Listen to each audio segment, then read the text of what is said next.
નમસ્કાર દર્શક મિત્રો, એચડી ન્યૂઝમાં આપણું હાર્દિક સ્વાગત છે। હું છું આપની સાથે આરડી વાઘેલા। જોઈએ આજના મુખ્ય સમાચાર।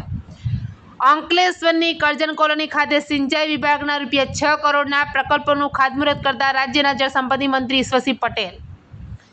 અંકલેશ્વરની કરજણ કોલોની ખાતે નિર્માણ પામનાર સિંચાઈ વિભાગના રૂપિયા 6 કરોડના પ્રકલ્પોનું રાજ્યના જળસંપત્તિ મંત્રી ઈશ્વરસિંહ પટેલના હસ્તે ખાતમુહૂર્ત કરવામાં આવ્યું હતું। આ પ્રસંગે આગેવાનો ઉપસ્થિત રહ્યા હતા। અંકલેશ્વરની કરજણ કોલોની ખાતે આજરોજ સિંચાઈ વિભાગના રૂપિયા 6 કરોડના ખર્ચે નિર્માણ પામનાર કન્સ્ટ્રક્શન ઓફ ઇન્જેક્શન બંગલો તથા URBCI ડિવિઝન તેમજ સબ ડિવિઝન ઓફિસ બિલ્ડિંગના કામોનો ખાતમુહૂર્ત સમારોહ યોજાયો હતો। રાજ્યના જળસંપત્તિ મંત્રી ઈશ્વરસિંહ પટેલના હસ્તે વિવિધ પ્રકલ્પોનું ખાતમુહૂર્ત કરવામાં આવ્યું હતું।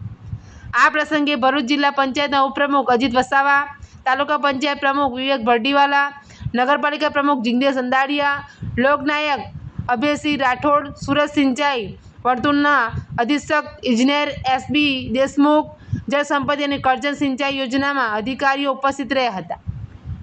અંકલેશ્વર ખાતે સિંચાઈ વિભાગની વિવિધ માળખાકીય સુવિધાઓના વિકાસને વેગ આપવા આ બાંધકામો મહત્વપૂર્ણ સાબિત થશે। આ પ્રસંગે જળસંપત્તિ મંત્રી ઈશ્વરસિંહ પટેલે જણાવ્યું હતું કે નવી ઓફિસ બિલ્ડિંગ સહિતના આ કામો પૂર્ણ થતાં સંબંધિત વિભાગની કામગીરીને વધુ સુદૃઢ બનાવવા મદદરૂપ મળશે તેમજ અધિકારીઓ અને કર્મચારીઓને વધુ સારી કાર્ય સુવિધા મળી રહેશે। આ સાથે દક્ષિણ ગુજરાતમાં ખેડૂતોને સિંચાઈ માટેનું પૂરતું પાણી મળી રહે એ માટે વિવિધ યોજનાઓ થકી સરકાર સતત પ્રયત્નશીલ હોવાનું તેઓએ જણાવ્યું હતું। એચડી ન્યૂઝ સાથે રિપોર્ટ જયેશ પ્રજાપતિ, અંકલેશ્વર।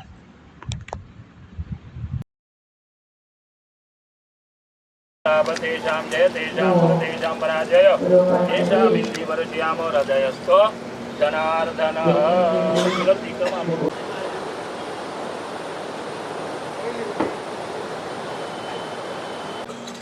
ओम शुभमोरतमारोग्यमैश्वर्यं पतिकुलश्रीफल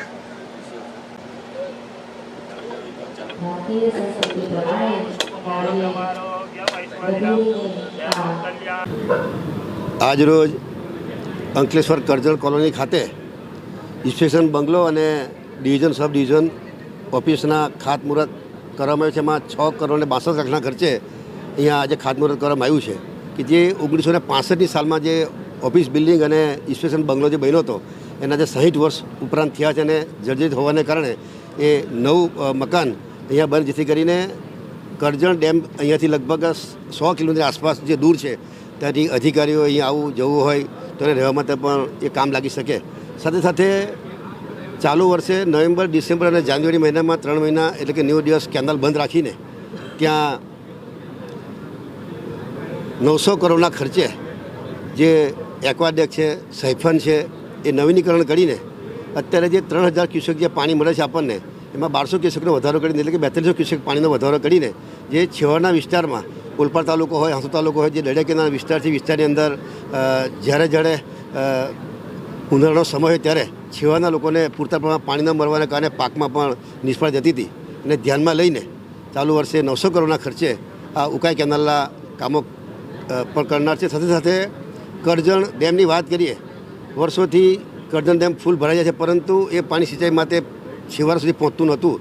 જે કેનાલ જે હતી કેનાલને નવીનીકરણ કરવા માટે જે 51 કિલોમીટર લંબાઈની જે કેનાલ છે એમાં 143 કિલોમીટરના ખર્ચે એ કેનાલ ઉપર નવીનીકરણ એટલે કે લાઇનિંગ કરીને જે આપણા શેંગપુર, ઉછાલી, મોતાલી સુધી એ કેનાલ જે આવે છે એ છેવાડા સુધી પાણી પહોંચે માટે આ કેનાલનું નવીનીકરણ કરીને છેક છેવાડા સુધી લોકોને ખેડૂતોને સિંચાઈ માટે સગવડતામાં એક વધારો થનાર છે।